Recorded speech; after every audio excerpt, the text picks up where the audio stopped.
Did you know that according to the United States National Center for Biotechnology, National Library of Medicine Information, back pain affects nearly 70% of the population, and about 40% of people experience sciatic pain at some point during their life? Hey everyone, and welcome back. Today, I want to chat about a little muscle in our backside called the piriformis. Piriformis syndrome occurs when the piriformis muscle presses on the sciatic nerve. The condition can cause pain, numbness, or tingling in your butt, hip, or upper leg. Now, even though it's relatively small and tucked away in the buttock region, the piriformis muscle can be a real pain in the... Well, you know, there are basically two main ways that pain can originate from this particular muscle. For the vast majority of us, around 85% of people, the large sciatic nerve, which travels down our leg, passes underneath the piriformis muscle. In about 10% of folks, there's a bit of a variation where some fibers of the sciatic nerve go above the piriformis, and other fibers go below it. But the real trouble starts for the unlucky 5% of the population where the entire sciatic nerve actually passes right through the piriformis muscle itself. In this 5% of individuals, if the piriformis muscle becomes tight, contracts, or goes into spasm, it can literally squeeze the sciatic nerve. This compression can then cause what we call referred pain, meaning you feel the pain not just in the buttock, but radiating down the back of the thigh and into the leg. It can feel very similar to sciatica. The second common type of piriformis problem is when it develops what we call myofascial trigger points. Think of these as tiny knots or tight bands within the muscle fibers. These trigger points are often found in people who spend a lot of time sitting down, especially if they have something bulky in their back pocket, like a thick wallet, which can directly compress the piriformis muscle. The pain from these trigger points can have a different pattern, often radiating to the sacroiliac, SI joint area, which is where your spine connects to your pelvis, and also down the side, lateral aspect, of the thigh. So, let's dive deeper and really talk about piriformis muscle pain today. Before we get started, just a quick but important reminder. The information I'm sharing in this video is for educational purposes only. It's not intended to be a substitute for professional medical advice.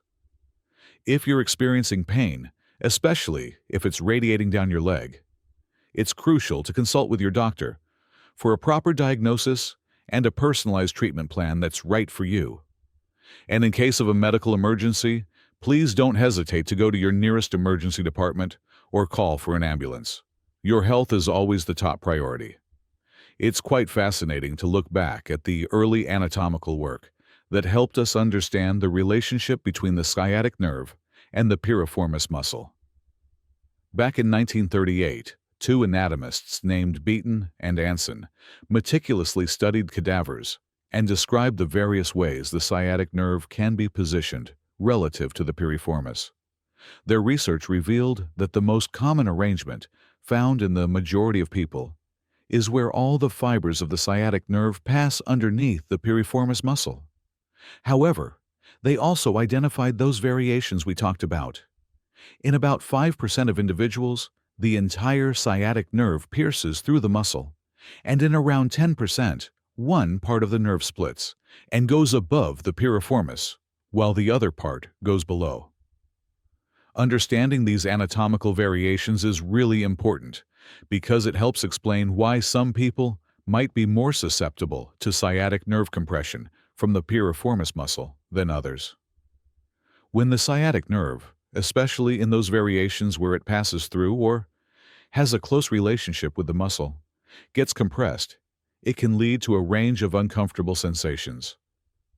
These can include numbness, that familiar pins and needles tingling, and even sharp, shooting pains that travel down the thigh, leg, and into the foot. In more severe cases of nerve compression, it can also cause weakness in the muscles of the thigh, leg, and ankle, potentially affecting your ability to walk or move your foot properly. However, It's actually more common for the piriformis muscle to develop those pesky myofascial trigger points than it is for it to directly compress the sciatic nerve in that 5% of the population. These trigger points can be a significant source of pain on their own.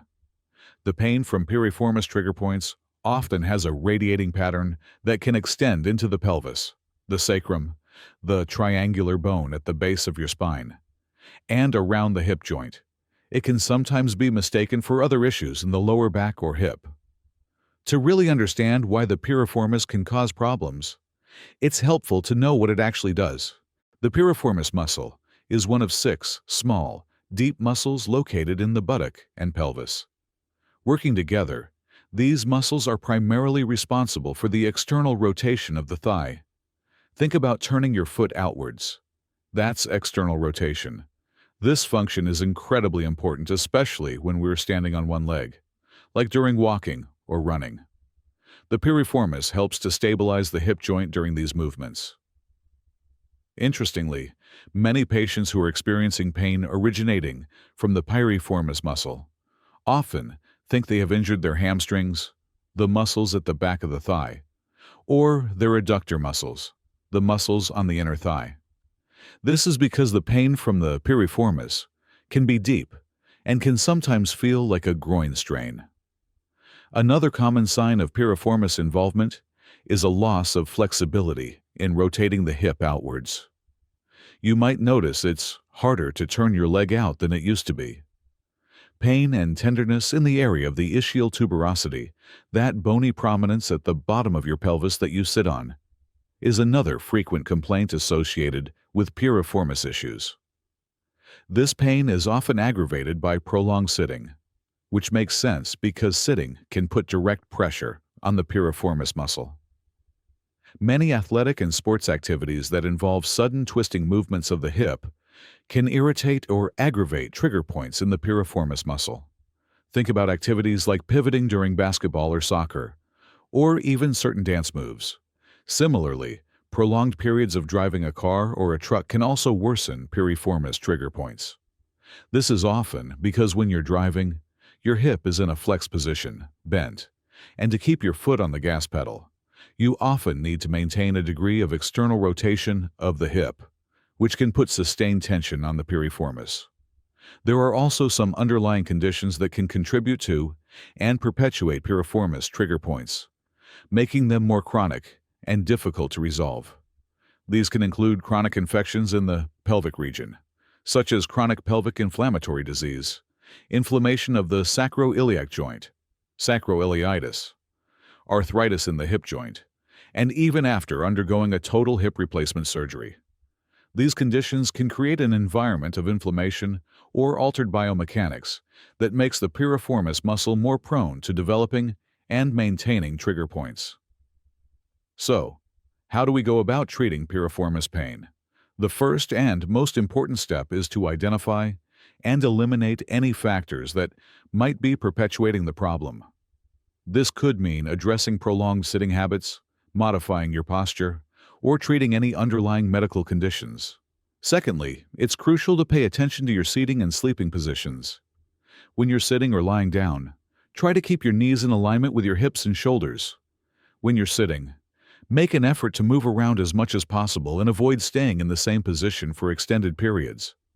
This is particularly important for drivers, especially those who drive long distances. Regarding sleep positions, I have another video that goes into this in more detail. But generally, trying to sleep with a pillow between your knees can help to keep your hips in a more neutral position and reduce stress on the piriformis muscle. If activities that involve standing on one leg or twisting movements tend to provoke your pain, it's important to learn how to properly stretch the piriformis muscle to help alleviate tension and prevent relapses. Stretching is often most effective when you're lying down on a flat and firm surface, like a yoga mat. Now, let me show you a couple of specific stretches for the piriformis muscle. Supine piriformis stretch. Lie on your back with both legs straight. Bend one knee and place that foot flat on the floor. Then, cross the ankle of that bent leg over the knee of your straight leg. Gently pull the thigh of your straight leg towards your chest. You should feel a stretch deep in your buttock on the side of the bent leg. That's your piriformis muscle. Hold this stretch for about 20 to 30 seconds and then repeat on the other side.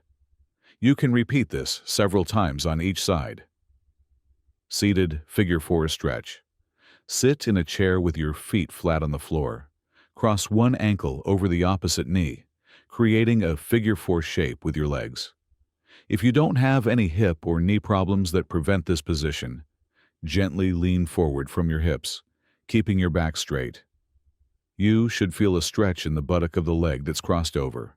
Hold this stretch for about 20 to 30 seconds, and then repeat on the other side. You can do this several times on each side. However, if you also have low back pain, this seated stretch might aggravate your back, so the lying down version might be a better option for you. Self-massage can also be helpful for releasing tension in the piriformis muscle. Using a tennis ball or a specialized self-release tool can be effective. Place the ball in the area of your piriformis muscle, in the buttock, roughly halfway between your hip bone and the top of your thigh bone, while you're sitting or lying down, and gently apply pressure. You can also make small movements to massage the area. However, it's important to avoid applying direct pressure on the sciatic nerve itself, which runs beneath or through the piriformis in many people. Another way to self-massage the piriformis and surrounding muscles is by using a foam roller. I have another video that demonstrates how to use a foam roller for various muscle groups, including the glutes and piriformis. So I encourage you to check that out for more detailed instructions. Finally, if you spend a lot of time sitting, try to incorporate small movements of internal and external rotation of your hips. While sitting, gently rotate your knees inwards and then outwards. Doing this periodically can help to alleviate tension and prevent spasms in the piriformis muscle. Please use the share button here to send this video to anyone you know who might be experiencing piriformis pain. And if you found this information helpful, don't forget to give it a thumbs up and subscribe to this channel for more insights into musculoskeletal pain and its management. Thank you so much for watching, and I hope this helps you understand and address your piriformis pain. Goodbye for now.